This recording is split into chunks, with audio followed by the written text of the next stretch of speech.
Hello, my dear friends. I am Silvia Hartmann, and I want to tell you this morning the story of starmatrix. It's a long story, really, and it's in many ways a crazy story because it shows us something about the state of our society, the state of our world, many things like that, which are quite frightening, actually. Well, my story really begins there with Star Matrix when I was about 10 years old. I was taken aside by my mother and I was informed that I was going to be a part of a trip, a 1 week trip in a car across Germany, and that I would be sitting in between two people. And those two people were my great uncle and my great aunt. Both of those were born in the 1800s. And they were incredibly strict, childless, very religious, and challenging people, to say the very least. And I was under no circumstance to upset them because there was an inheritance in some kind of shape or form to be expected. And I was not to ruin this. This was impressed upon me, together with promises of beatings and so on if I should misbehave in any way.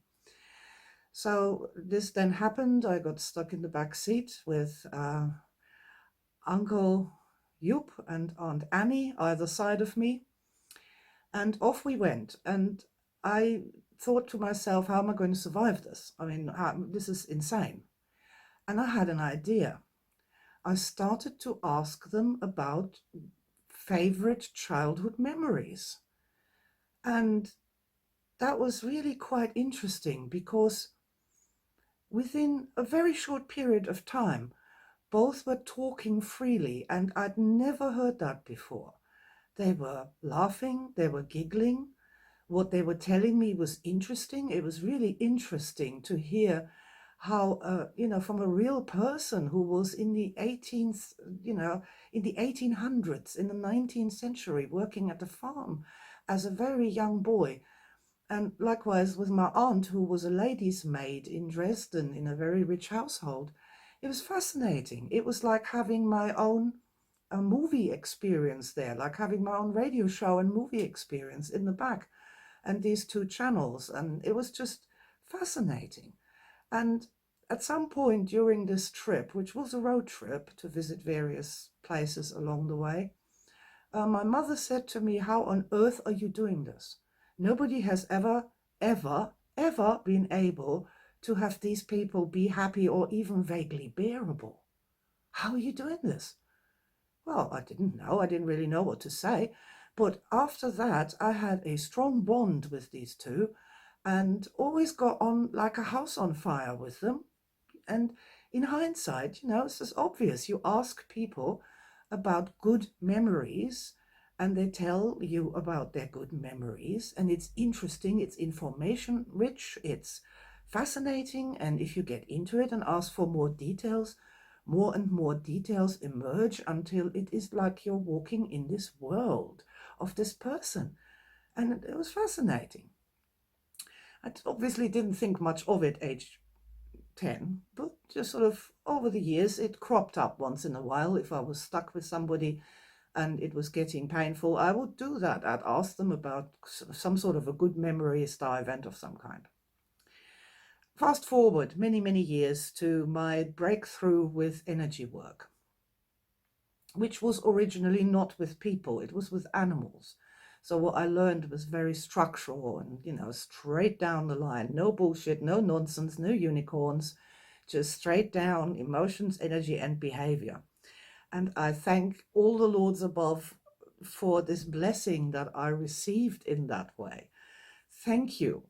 So I came to psychology quite late, and I've read a sort of basic introduction to the main sort of ideas in psychology, and I thought, oh my God, they have no idea, really, have they? And they're like talking around the fact that they don't know about energy and emotions in all these long and complicated words and creating all these weird labyrinths of thought.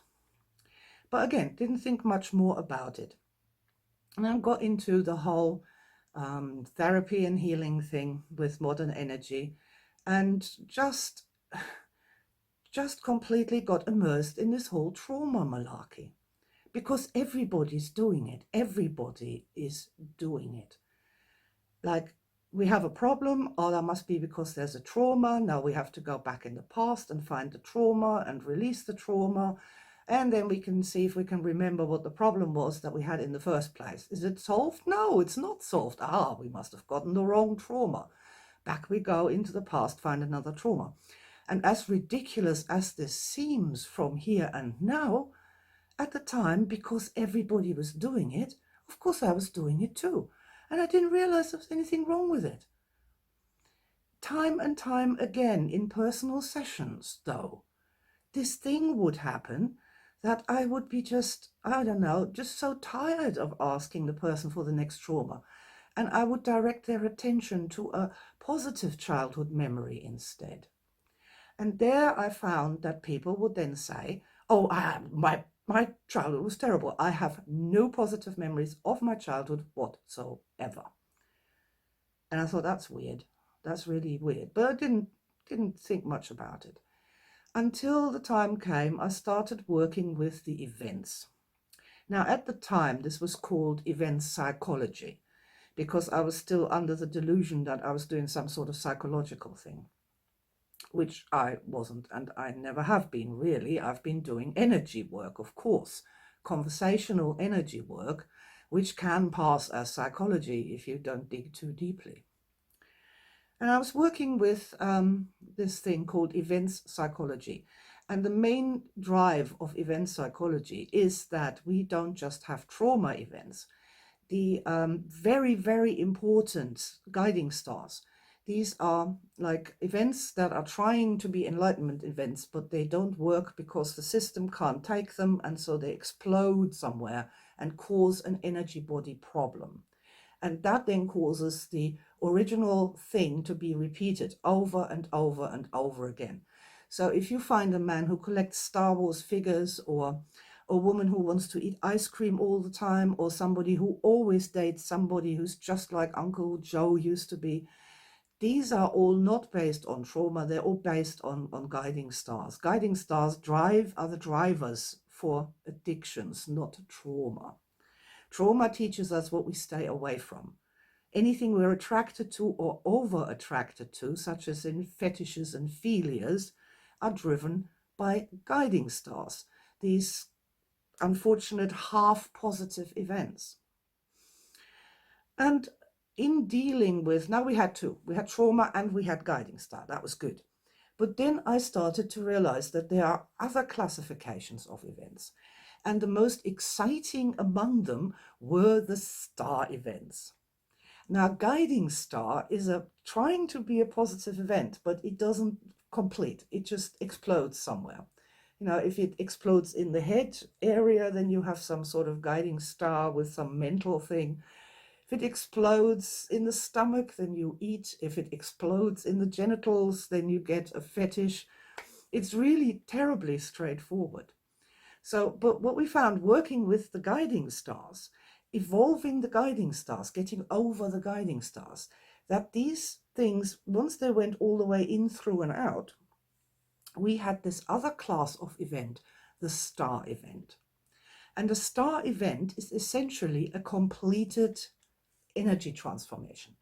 Something happens in the energy body, it's an enlightenment event. There you go. Use that word if you want. A star event is an enlightenment event. But it's not just a religious enlightenment event. You know, the fact that when we say enlightenment event, everybody immediately thinks religion. This is so wrong. You know, we have star events with all sorts of things.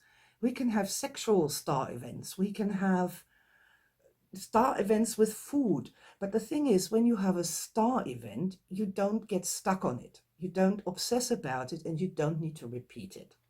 A star event is a completed event that moves us forward, that evolves us. And I was very excited about the star events. Of course, when you start sort of making diagrams, if you will, even, I'm making a mental structure. I'm building a matrix of how people's events are interrelating during that time. And that was around 2006, 2007. And there I became interested in the survivor stories of people who were survivors from plane crashes. They really thought they were going to die. And many, not all, but many reported that just as the plane's about to hit, there's this moment of stillness that overcomes them. And then all these memories from their life, flash before their eyes of night. And I questioned this further. I was very interested in that because I was interested in what was important enough in this life to presumably take to the next one. So I asked people more details about it. And the fascinating thing, and there I found this thing that just shocked me to the core, and that was that these life-flashing events did not contain any trauma. None. None whatsoever. There was no trauma events. These were only high positive events that people were remembering just about as the plane went down. And this experience changed them. Even if they had significant injuries afterwards during the plane crash, they absolutely every time come away being this different person who has understood something about themselves, that they have a path, that they have a purpose, that we are here to love each other, that it's not money that makes the world go round, but in fact it's love. Everybody has learned this from this flashby experience of the high positive memories. And they all say that they would not give up that experience for anything, even if they could walk again. That's heavy. That's heavy duty. And it was from that moment on really that I started to really think about these star events and about the fact that it's my theory that they get uploaded into the immortal soul at the moment of perceived death. And I can't prove that, and it's irrelevant because our lives, to have a happy life, you need loads of star events in your life. The more the merrier. I mean, really, the more the better. The more star events you have, the more enriched, wise, loving, powerful, magical you become. And it doesn't matter that you're old and grey. You are a spark. You have this sparkling energy body in which these star events are sparkling, like sparkling stars, literally. It's an extraordinary thing. And I knew I would have to do something with that. I totally got it in 2007 that our star events are the true treasures and riches of our lifetimes. And I started to run tests, make tests. I built it into courses and I did it with individual people and tried various things with that. And then I was very involved with that. And then I was called back to tapping in 2011. I was asked to write a new tapping course. And I said I would, but only if we can have the whole energy chart in it, the negatives and the positives, and that, we do this properly now. Tapping on meridians is energy works, not psychology. And people said, yeah, okay. And so I wrote this course. And I also wrote a distance learning version because so many people were like, oh, I can't come all the way to the UK to take a training. Fine, but we'll have a distance learning version. And on this distance learning course, I had 197 students.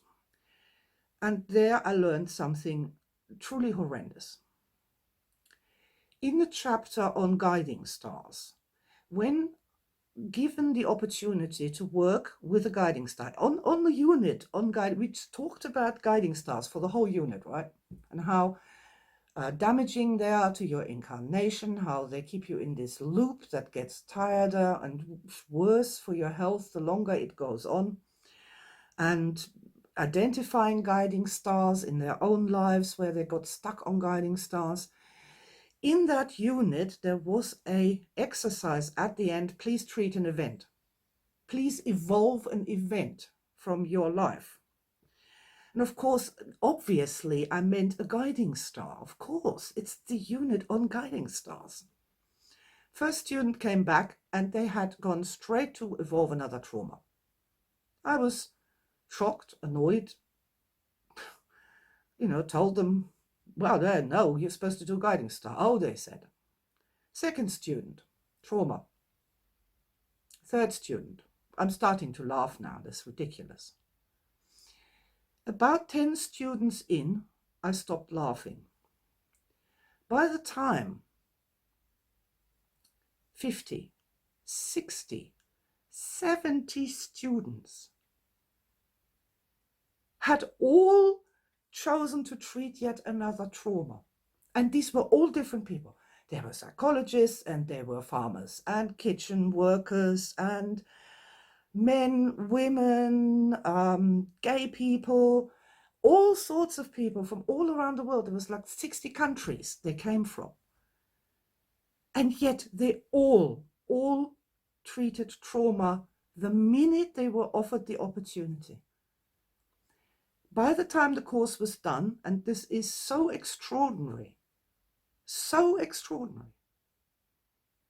197 people out of 197 people, and including the most enlightened, evolved, best trained energy trainers in the world, had all chosen to treat yet another trauma. And that is when I woke up to the depth of the trauma brainwashing. And I also woke up to the enormity of the task that lies before me to try and deprogram people from the insanity that has befallen the Western world over the last 100 years or so. That we are going to solve our problems by treating traumas. This is wrong. It's wrong. It's complete insanity. The only people that need trauma treatments are people who have traumatic flashbacks and full-on PTSD. And even those people, I wouldn't start by throwing them straight back into their traumas to treat them. Even those people, I would first treat with positive stuff, like a triage, to build up their strength, their intelligence, their power, to build up their energy systems, so that when we finally come to confront our deepest, darkest memories, they have some sort of a chance to deal with that. Wow. I mean, this trauma thing is absolutely and utterly ridiculous. It's a never-ending labyrinth. It's a wonderful thing for the profession to get people to come in 3 times a week to talk about their traumas, which will never end. It never resolves. It never gets any better, because every time you ask, and where's the next trauma, the energy mind will provide you with one, even if it has to make them up all together. Wow. Wow. I took the decision. See, this trauma thing has another side effect. We had, from 2011, the energy scale with the negative and the positive side. And people were just not going up the positive side. They just weren't. Oh, they were good with 0. It's okay. We don't, well, who needs high positive experiences? Who needs star memories? Who needs threshold shifts? In fact, I was so bad with the tapping that in 2014, I took the decision to remove the option of even tapping on negatives and literally forcing people to start using positive setups instead. So if your problem is, for example, that you constantly feel disrespected by people, what we are not doing is we are asking for examples of all the times that you've been traumatized and hurt and injured by being disrespected by people. Because if we did that, and you're like 30 years old, we can find 100,000 examples. We can be there until the end of your life, and you're still feeling disrespected by people. It's ridiculous. It's truly ridiculous. If, on the other hand, we say to this person, okay, now what is the first thing that you think you need to get over this feeling of disrespect? What's the first thing you would need? That people would stop disrespecting you. What would you need? What positive can we do here? And when you first ask people this, it's like their brains go, their brains are like the runners on a sledge that's frozen into the snow. They're like stuck and they go like, oh, there's nothing, there's no such thing, it's not possible. Oh, I want to do trauma. I want to give you examples of all the times I've been disrespected. But if you keep at it and say, no, that's not what we're doing today. We're going to find the positive that will cure your problem that you have with other people constantly disrespecting you. Well, let's start with something. Let's just raise energy. How about it would take a miracle for people to start paying you the respect you deserve? And the person will go, yeah, okay, then we'll do that. It would take a miracle. Fair enough. Yeah, it would take a miracle. Yeah, it'd have to be a totally different person. And all my traumas would have to be cured, and that would take a miracle. So then we're doing the tapping on the miracle. And in the course of that tapping, the energy rises. And now the person says, actually, I think that if I had a bit more self-respect, then other people would respect me more.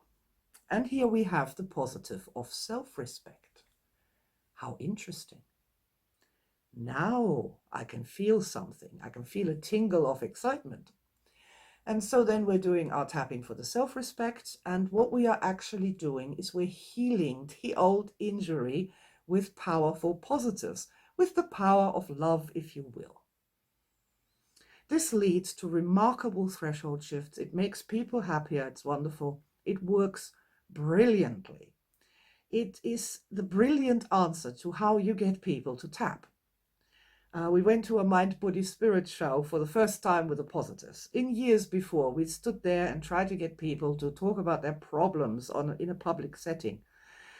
And this would tie up our volunteers for an hour, hour and a half at a time. And it was harrowing, and very, very few people could be shown how to tap in that way. However, armed with the positives, we stand there and say, anybody would like more love in their life? And people would stream towards the stand. And we'd all tap the positive together. I want more love in my life. I want loads more love, sexy love, exciting love. And people would the group would bond and people would laugh and they start to come to life and they'd be like, oh, I didn't know I could feel that good, that quick. This is amazing. And all our brochures, everything we brought went on the first day. Snap. It's the right way to go, hey? The positives are the right way to go. That was 2014. And the battle for the positives continued. People are so brainwashed into this thing that the only thing that can heal them is trauma and root digging. It's extraordinary. And when you say, no, actually, it's the power of the positives that has the power to heal, transform, uplift, and change your life, they're like, oh, you're just stupid. You have no idea what you're talking about. It's just amazing, really, isn't it? So I bravely continued with my power of the positives battle. And some people were starting to get it, how this whole thing works with the positives. And this was, no, really, it's taking off. The positive tapping is taking off, and just the using positive things. And so I felt now the time has come and we can bring out the real deal, and that is Star Matrix. We need to direct our attention now, as soon as possible, as quickly as possible, on the positive star events of our life. That's of the absolute essence now. We need to literally create new structures in the physical brain to take us away from that old huge trunk of going into trauma all the time and literally reversing this. This is a revolution, 180-degree revolution for mind, body, and spirit to actually start talking about and thinking about our star memories. See, our star memories, those are the treasures and riches of our lifetime. They are real. So they're not a hallucination. They're not some unicorn fantasy. They're not some let's now pretend that we're better than we really are. Our star memories are the best we are. They are what we are. They tell us what we can do, what we have done already. And we are supposed to build on that.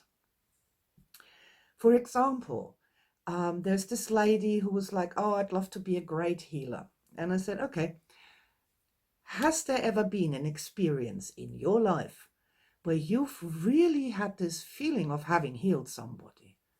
And she said, oh, yes, I have. Oh my God, yes. Oh, that I haven't thought about that in years. Yes. That I was at this party and there was this person and they had a really bad backache. And I don't know what happened, but I just felt like stars in my hand. And I just laughed and said, yeah, I'll take that away from you.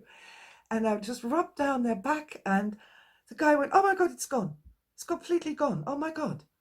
And everybody was amazed and astonished.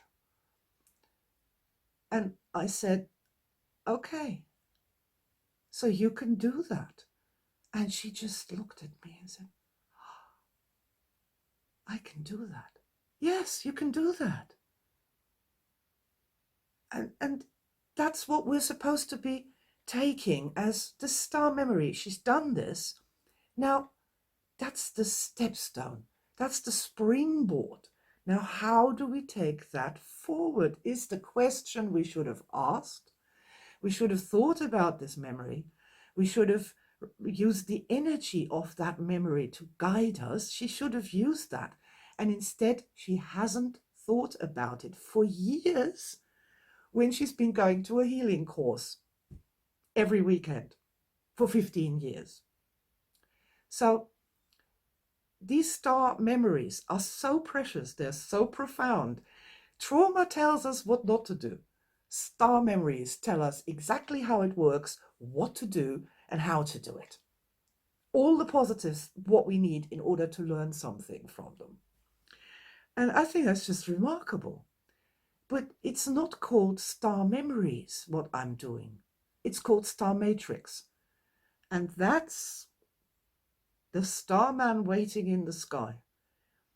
When we take the star events of our life and we consciously become aware of them and arrange them, simply by time or by context, what happens is that our self-concept completely changes, and these star events, when they connect up, become more than the sum of their parts.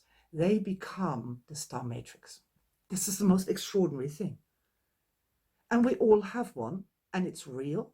It's totally real. It's totally based on your life's experiences, not on that of a great saint or mine, yours.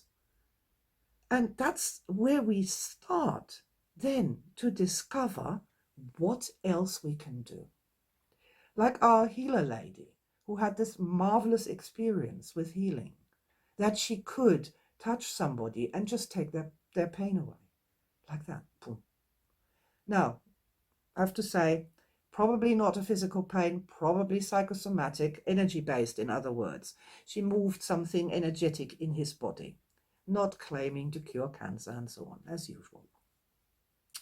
But see, that is the stepstone. We start from there, from that experience. Okay, let's raise the energy of that experience, let's get the information from that experience. And what's the next step there? That's the super exciting thing. What do I need to do next on that pathway to becoming an extraordinary healer, where this was the first step? Wow. Think about it. Have you ever done anything magical?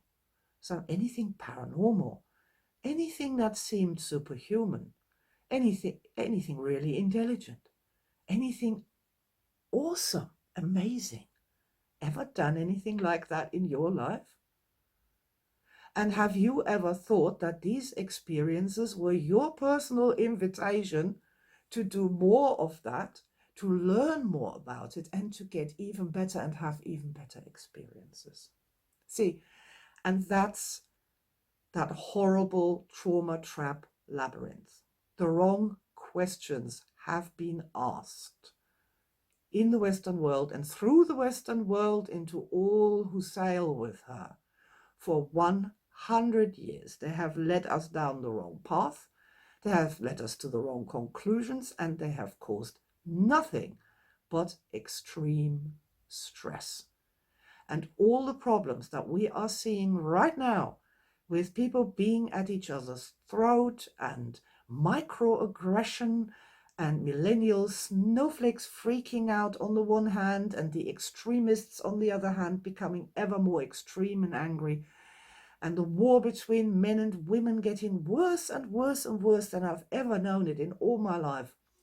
And now the war between the millennials and the Gen X people, and blaming the state of the world on people like myself, the baby boomers, and they're all fighting amongst themselves. It's a nightmare. And it's stress that's doing that. And this stress has its root. It has its root in this trauma trap, in this trauma business, in this 180-degree wrongful idea that we need to think about negative stuff all the time in order to somehow better ourselves. We better ourselves by contemplating what's good about us and learning the lessons of what's good about us. So here we are in 2019. I have put my flag in the ground. I have said, okay, I've sat here long enough and watched and researched and drawn my conclusions and my results. It is time that I present StarMatrix to the public and remind people, tell people that it's now time to reclaim your positive memories, to reclaim your superpowers, your talents, your real skills and abilities that you really have already. Your acres of diamonds, that's another way of talking about it. It's just the truth. And what we have lost by this misdirection of attention onto our faults, onto what's wrong with us, onto our imperfections, and above all else, onto our worst memories, that needs to stop. That needs to stop. So I'm going to do StarMatrix for the very first time on November 11, 2019. It's about exactly 10 years after I first published Event Psychology. I try to be thorough with what I do. I test it and test it and test it to make sure that it's correct, that it works, that it's structural, and that it's right. StarMatrix is extraordinary. I could go on for about the benefits for hours, but I won't. I think possibly the greatest benefit for everybody is to help our chronically stressed energy bodies and our chronically stressed minds and our chronically stressed physical bodies to breathe again, to reclaim power, to understand ourselves in a different way, in a different context, and through that to just have more life in us, more love in us, more power in us, more certainty in us. And all of that takes us out of stress and into the higher states of being where we can be the best versions of ourselves. That is why StarMatrix is so, so, so important.